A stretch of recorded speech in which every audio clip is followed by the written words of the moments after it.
Assalamualaikum warahmatullahi wabarakatuh.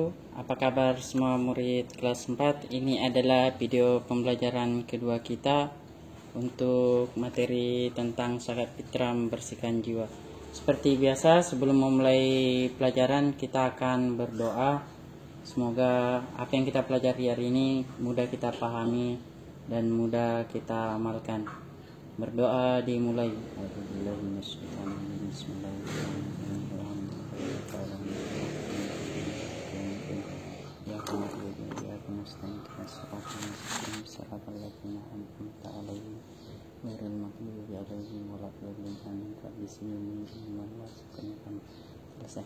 Nah, amin. Ini adalah video kedua tentang zakat fitrah membersihkan jiwa. Kita akan melanjutkan di ketentuan zakat fitrah.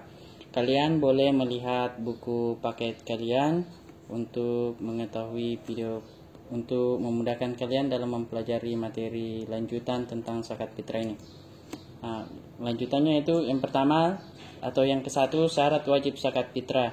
Jadi orang yang wajib mengeluarkan zakat fitrah itu yang pertama adalah beragama Islam. Jadi orang selain beragama Islam mereka tidak mengeluarkan zakat fitrah. Yang kedua, dilaksanakan sesudah terbenamnya matahari di akhir bulan Ramadan. Yang ketiga, mempunyai kelebihan harta untuk diri sendiri dan keluarga serta yang menjadi tanggung jawabnya. Contoh, seorang ibu atau bapak memiliki tanggung jawab terhadap anaknya, maka ia wajib mengeluarkan zakat fitrah untuk anak-anaknya.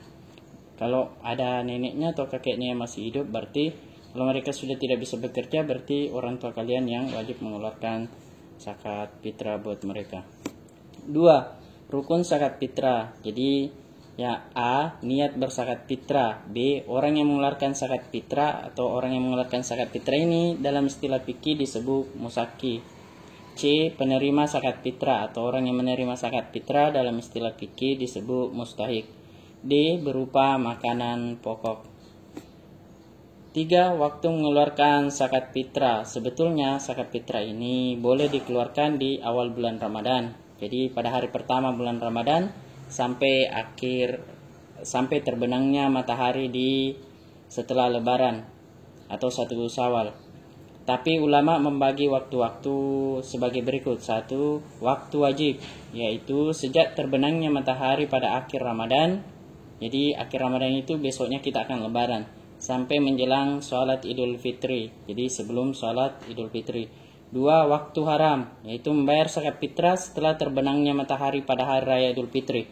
Jadi setelah matahari terbenam di hari raya Idul Fitri, ketika orang tua kalian lupa atau kalian lupa mengeluarkan zakat fitrah, maka ini sudah tidak dihitung sebagai zakat fitrah, tetapi cuma terhitung sebagai sedekah. Karena batas zakat fitrah itu terbenamnya matahari pada 1 Syawal atau pada hari Lebaran.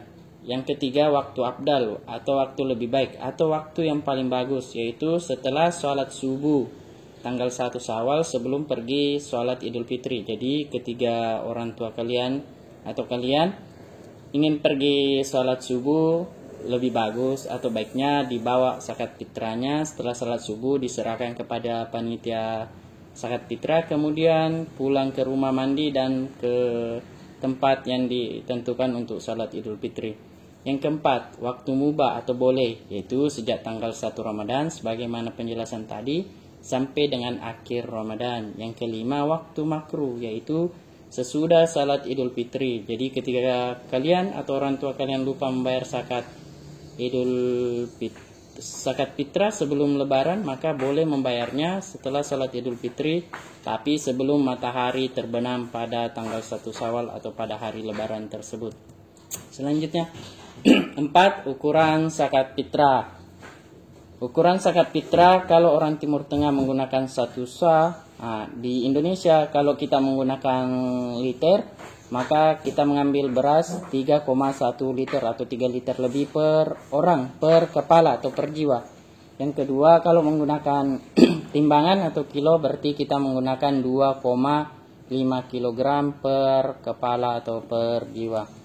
Selanjutnya, penerima zakat fitrah. Di dalam Al-Quran surat At-Taubah ayat 60, Allah telah menentukan siapa-siapa saja yang berhak menerima zakat fitrah.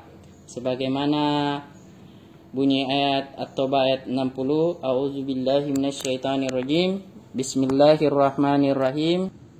Innamas sadaqatu lil fuqara'i wal masakini wal amilina 'alaiha wa mu'allafati qulubuhum wa fir riqabi wal gharimina wa fi sabilillahi wa banis sabil faridatan minallah wallahu alimun hakim. Ayat 60 yang artinya sesungguhnya zakat-zakat itu hanya untuk orang-orang fakir, orang-orang miskin, pengurus-pengurus zakat, para mu'allaf yang dibujuk hatinya untuk memerdekakan budak, orang-orang yang berhutang, dan untuk jalan Allah, dan untuk mereka yang sedang dalam perjalanan.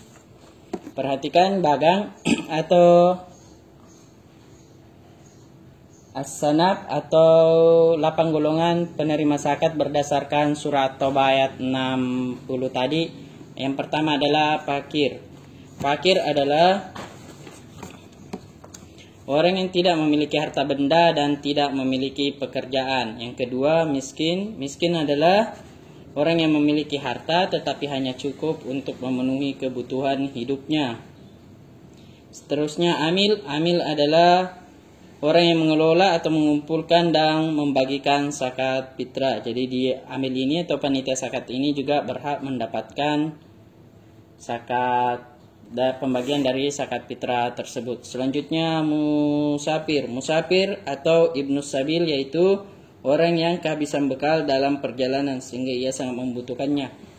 Musafir ini tapi dalam ketentuan orang yang melakukan perjalanan yang diridai oleh Allah. Tapi kalau ke jalan yang dimurkai Allah maka dia tidak berhak mendapatkan zakat fitrah. Selanjutnya sabilillah atau fi sabilillah adalah orang yang berjuang di jalan Allah sedangkan dalam perjuangannya tidak mendapat gaji dari siapapun. Selanjutnya adalah mu'allaf. Mu'allaf adalah orang yang baru atau terbuka hatinya untuk menerima atau orang baru masuk Islam. Gharim adalah orang yang memiliki hutang banyak sedangkan dia tidak dapat melunasinya. Yang terakhir adalah budak atau hamba saya. Adalah orang yang memiliki kesempatan untuk merdeka tetapi tidak memiliki harta benda untuk menembusnya. Jadi jauh sebelum PBB memproklamasikan tentang hak-hak asasi manusia, persamaan hak ini, agama Islam jauh-jauh sudah mengajarkannya bahwa zakat fitrah itu bisa digunakan untuk memerdekakan budak. Selanjutnya, tata cara menunaikan zakat fitrah. Yang pertama, kita memilih makanan pokok yang terbaik atau minimal atau sama dengan yang biasa kita makan setiap harinya. Yang kedua, menakar atau menimbang sesuai ketentuan Islam. Sebagaimana tadi ketika kita menggunakan liter, maka kita mengeluarkan 3,1 liter per jiwa atau per orang. Tapi kalau menggunakan timbangan maka kita menggunakan 2,5 kg per kepala atau per jiwa.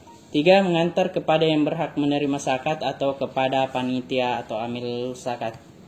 Selanjutnya, hikmah menunaikan zakat fitrah. 1. Jiwa menjadi tentram karena telah melaksanakan perintah agama Islam. 2. Ikut meringankan penderitaan saudara seagama yang kurang mampu. 3. Menumbuhkan kesadaran untuk saling berbagi. Demikianlah video pembelajaran fikih untuk anak kelas 4. Tapi sebelum itu, ini ada pertanyaan, kalian jawab di kolom komentar, sebutkan nama, kelas, dan jawaban kalian. Ini adalah nilai plus atau nilai tambah, sekaligus nilai absensi kalian. Pertanyaannya adalah, apa nama lembaga yang menangani zakat fitrah di negara kita ini, Indonesia? Kalian boleh cari, nanti jawabnya di kolom komentar video ini.